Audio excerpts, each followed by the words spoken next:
जय हिंद दोस्तों, नमस्कार। डेली रीड बुक में आप सभी का स्वागत है। आज हम लोग इस वीडियो में मॉडर्न इंडिया का एक नया टॉपिक ब्रिटिश शासन का भारतीय अर्थव्यवस्था पर प्रभाव का अध्ययन करेंगे। किस तरह से प्रभाव पड़ा था ब्रिटिश शासन के दौरान भारतीय अर्थव्यवस्था पर।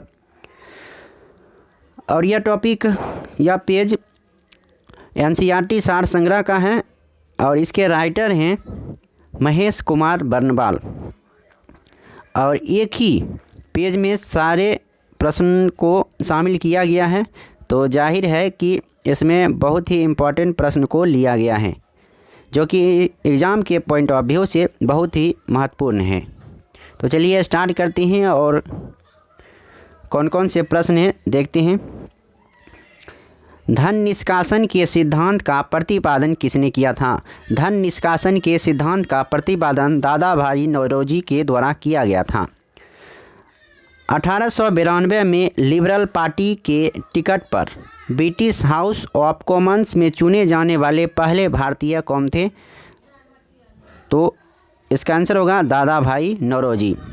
कब? 1892 में लिबरल पार्टी के टिकट पर ब्रिटिश हाउस ऑफ कॉमन्स में चुने जाने वाले पहले भारतीय थे Dadabhai Naoroji. Poverty and the un British rule in India. Poverty and the un British rule in India नामक पुस्तक किसने लिखी थी? तो इसके राइटर थे Dadabhai Naoroji. Poverty and the un British rule in India. यह विचार किसने दिया कि भारत में ब्रिटिश आर्थिक नीति घिनौनी है? तो यह विचार था कार्ल मार्क्स का। भारत में ब्रिटिश आर्थिक नीति घिनौनी है, यह विचार था कार्ल मार्क्स का। अगला प्रश्न है, औपनिवेशिक अर्थव्यवस्था की श्रेष्ठतम पुस्तक इंडिया टुडे के लेखक कौन हैं? तो इंडिया टुडे के लेखक हैं रजनी पामदत्त। रजनी पामदत्त इंडिया टुडे के लेखक हैं। वर्ष 1907 में टिस्को की स्थापना किसके द्वारा की गई थी? तो वर्ष 1907 ईस्वी में टिस्को की स्थापना जे.एन. टाटा के द्वारा किया गया था। जे.एन. टाटा के द्वारा। कुटीर उद्योगों के विकास हेतु ऑल इंडिया स्पिनर्स एसोसिएशन की स्थापना किसके द्वारा की गई थी? तो इसका आंसर है महात्मा गांधी। कुटीर उद्योगों के विकास हेतु ऑल इंडिया स्पिनर्स एसोसिएशन की स्थापना महात्मा गांधी द्वारा किया गया था। वर्ष 1854 में Bombay spinning and weaving company की सूती वस्त्र की फैक्ट्री किसके द्वारा स्थापित की गई? तो इसका आंसर होगा कावस जी डाबर के द्वारा। कावस जी डाबर। वर्ष 1854 में Bombay spinning and weaving company की सूती वस्त्र की फैक्ट्री किसके द्वारा स्थापित की गई? कावस जी डाबर के द्वारा। कब स्थापित की गई? 1854 ईस्वी में। इसमें प्रश्न घुमा कर रहेगा कि सूती वस्त्र की प्रथम फैक्ट्री कब स्थापित की गई थी? 1854 ईस्वी में।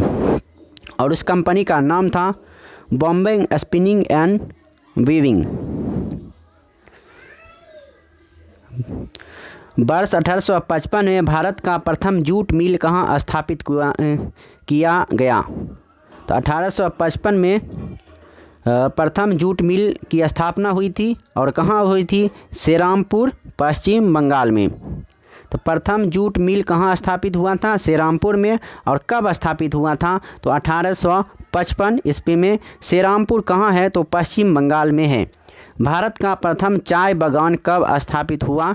तो भारत का प्रथम चाय बागान 1833 ईस्वी में स्थापित हुआ था। प्रसिद्ध इतिहासकार के.एम. पनिक्कर ने 1765 से 72 के काल को डाकू राज कहा है। तो 1765 से 72 में क्या हुआ था? तो द्वैत शासन लगा था और इस शासनकाल को के.एम. पनिक्कर के द्वारा डाकू राज कहा गया है। प्रमुख कृषि पद्धतियाँ। तो एक तरफ है प्रथा और उसके बाद विशेषता क्या था? जैसे तीन कठिया प्रथा की क्या विशेषता थी? ददनी प्रथा क्या थी? तो उसके बारे में पढ़ते हैं। तीन कठिया प्रथा सर्वप्रथम देखते हैं। तीन कठिया प्रथा में क्या होता था? इस प्रथा के अंतर्गत चंपारण, यानी चंपारण कहाँ है? बिहार में है। चंपारण के किसानों को अपने अंग्रेज बागान मालिकों के अनुबंध पर अपनी भूमि के 3/20 भाग पर नील की खेती करना अनिवार्य होता था। तो 3 कठिया प्रथा नील की खेती से संबंधित है और 3/20 भाग पर खेती करना अनिवार्य होता था। और यह 3 कठिया प्रथा कहाँ लागू किया गया था? तो चंपारण में, और चंपारण कहाँ है? बिहार में है। ददनी प्रथा, तो ददनी प्रथा क्या था? इस प्रथा के अंतर्गत ब्रिटिश व्यापारी भारतीय उत्पादकों, कारीगरों, शिल्पियों आदि से निर्मित माल प्राप्त करने के लिए अग्रिम अथवा पेशगी के रूप में धन देते थे, यानी एडवांस के रूप में। तो एडवांस के रूप में धन दे दिया जाता था कि अब आपका जो भी कच्चा माल होगा आप मुझे ही दीजिएगा। तो इस प्रकार से ददनी प्रथा के द्वारा भी किसानों, कारीगरों का शोषण किया जाता था। तो 2 प्रथा को समझ लिए। अब आगे देखते हैं। तो आगे है ब्रिटिश कालीन भू राजस्व व्यवस्था। तो ब्रिटिश कालीन भू राजस्व व्यवस्था के बारे में जानते हैं और टेबल के फॉर्म में दिया हुआ है और छोटे से शॉर्ट नोट समझ लिए और इसी में बहुत ही अच्छी तरह से इसको समझाया गया है। तो इसको देखते हैं। सब क्या है? ब्रिटिश कालीन भू राजस्व व्यवस्था। तो ब्रिटिश कालीन भू राजस्व व्यवस्था 3 प्रकार के थे। तो पहला थे अस्थाई बंदोबस्त, या इसे कहा जाता था जमींदारी बंदोबस्त। उसके बाद आया रैयतवारी व्यवस्था और उसके बाद महालवारी व्यवस्था। तो अस्थाई बंदोबस्त के जनक हैं लॉर्ड कॉर्नवालिस। लॉर्ड कॉर्नवालिस के द्वारा अस्थाई बंदोबस्त लागू किया गया था और अस्थाई बंदोबस्त को ही जमींदारी बंदोबस्त कहा जाता है। उसके बाद रैयतवारी व्यवस्था की शुरुआत, यानी रैयतवारी व्यवस्था को टॉमस मुनरो द्वारा लागू किया गया था 1820 ईस्वी में। और महालवारी व्यवस्था की शुरुआत हॉल्ट मैकेंजी के द्वारा 1822 ईस्वी में किया गया था। तो आगे देखते हैं कि किस किस जगह पर यह लगाया गया था। तो अस्थाई बंदोबस्त बंगाल, बिहार, उड़ीसा, उत्तर प्रदेश, बनारस और उत्तरी कर्नाटक में लागू किया गया था। कहाँ कहाँ? बंगाल, बिहार, उड़ीसा, उत्तर प्रदेश, बनारस और उत्तरी कर्नाटक में अस्थाई बंदोबस्त लागू किया गया था। रैयतवारी व्यवस्था को लागू बम्बई, मद्रास और असम में किया गया था और महालवारी व्यवस्था को उत्तर प्रदेश, मध्य प्रांत एवं पंजाब में लागू किया गया था। अस्थाई बंदोबस्त में समस्त ब्रिटिश का 19% लागू हुआ था कि जहां तक ब्रिटिश का शासन था उसमें 19% भागों पर अस्थाई बंदोबस्त को लागू किया गया था। उसके बाद रैयतवारी व्यवस्था समस्त ब्रिटिश भारत का 51% पर लागू किया गया था। तो अब बचता है 30%।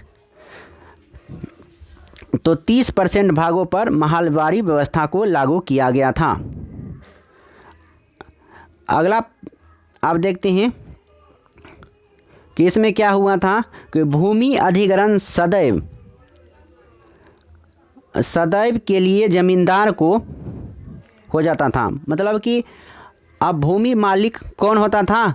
तो जमींदार हुआ करता था जमींदारी बंदोबस्त में, जिसे अस्थाई बंदोबस्त कहा जाता था। अस्थाई रूप से जमींदार को ज़मीन का मालिक बना दिया जाता था। उसके बाद रैयतवारी व्यवस्था में ब्रिटिश सरकार को रैयतवारी व्यवस्था में भूमि का मालिक किसान हुआ करता था और महालवारी व्यवस्था के अंतर्गत भूमि पर गांव का अधिकार हुआ करता था। पूरे गांव का अधिकार होता था महालवारी व्यवस्था में। अब किस प्रकार से अस्थाई बंदोबस्त में टैक्स दिया जाता था और ये रैयतवारी व्यवस्था में किस प्रकार से टैक्स दिया जाता था और महालवारी व्यवस्था में किस प्रकार से टैक्स दिया जाता था, उसके बारे में देखते हैं।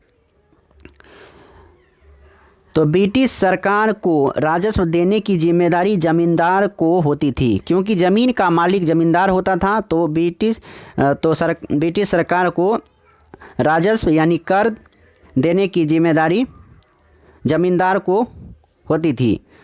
जमींदार किसान से टैक्स वसूलते थे और टैक्स को इकट्ठा करके ब्रिटिश सरकार तक पहुंचाते थे। रैयतवाड़ी व्यवस्था में ब्रिटिश सरकार को राजस्व देने की जिम्मेदारी किसान को होता था, क्योंकि रैयतवाड़ी व्यवस्था में किसान ही ज़मीन का मालिक हुआ करता था। तो इसलिए तो टैक्स ब्रिटिश सरकार को किसान ही देता था। उसके बाद महालवाड़ी व्यवस्था, एक महाल मतलब पूरे गांव ही को ही एक सम्मिलित किया गया है। तो उसमें क्या होता था कि ब्रिटिश सरकार को राजस्व देने की जिम्मेदारी समस्त गांवों के मुखियाओं को होती थी। तो ये जान लिए। और रैयतवाड़ी व्यवस्था की दर थी 33 से 35% और महालवाड़ी व्यवस्था थी। महालवाड़ी व्यवस्था में कर की दर थी 60% तक। तो इसका क्या प्रभाव रहा? तो तीनों में किसानों से शोषण ही किया गया था। इसका प्रभाव नकारात्मक ही रहा था। तो कौन से नकारात्मक प्रभाव रहा था उसको देखते हैं। तो पारंपरिक अर्थव्यवस्था का विघटन हो गया। जिस प्रकार से आराम से चला आ रहा था, तो ये सब लागू होने के बाद जमींदारी बंदोबस्त, जिसे अस्थाई बंदोबस्त कहते हैं, रैयतवाड़ी बंदोबस्त और महलवाड़ी व्यवस्था के अंतर्गत इन सबों के द्वारा नकारात्मक प्रभाव हुआ था। इसमें पहला प्रभाव है पारंपरिक अर्थव्यवस्था का विघटन हो गया था। उसके बाद कृषकों की दरिद्रता, कृषक गरीब हो गए थे। कृषि में ठहराव तथा अवनति, मतलब कृषि उन्नति की ओर न जाकर अवनति की ओर गए थे। पुराने जमींदारों का उन्मूलन तथा नए जमींदारों का उदय हुआ था। उसके बाद कृषि का वाणिज्यीकरण हो गया, कॉमर्शलाइजेशन हो गया। तो ये सारे नकारात्मक प्रभाव देखने को मिला है इन तीनों व्यवस्था में। अगला प्रश्न है, वह कौन सी भू राजस्व व्यवस्था थी जो सर्वाधिक ब्रिटिश क्षेत्रों पर लागू की गई? तो इसका आंसर होगा रैयतवाड़ी व्यवस्था। रैयतवाड़ी व्यवस्था सर्वाधिक ब्रिटिश क्षेत्रों पर लागू की गई थी। कितना प्रतिशत? 51% भागों पर। अस्थाई बंदोबस्त का सिद्धांत किससे संबंधित है? तो भू राजस्व के सिद्धांत से संबंधित है अस्थाई बंदोबस्त। अगला प्रश्न है, भारत में रेलवे का जनक। तो लॉर्ड डलहौजी को भारत में रेलवे का जनक माना जाता है। डलहौजी के प्रयत्नों के कारण ही महाराष्ट्र में सन 1853 में बम्बई से थाने तक प्रथम रेल चलाई गई थी।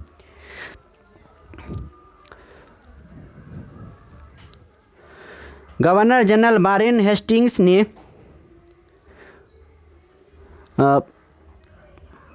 फार्मिंग सिस्टम का प्रारंभ भू राजस्व की वसूली के लिए किया था। गवर्नर जनरल वारेन हेस्टिंग्स ने फार्मिंग सिस्टम का प्रारंभ भू राजस्व की वसूली के लिए किया था। इजारेदारी प्रथा भी इसे कहा जाता था। तो इजारेदारी प्रथा के जनक थे वारेन हेस्टिंग्स।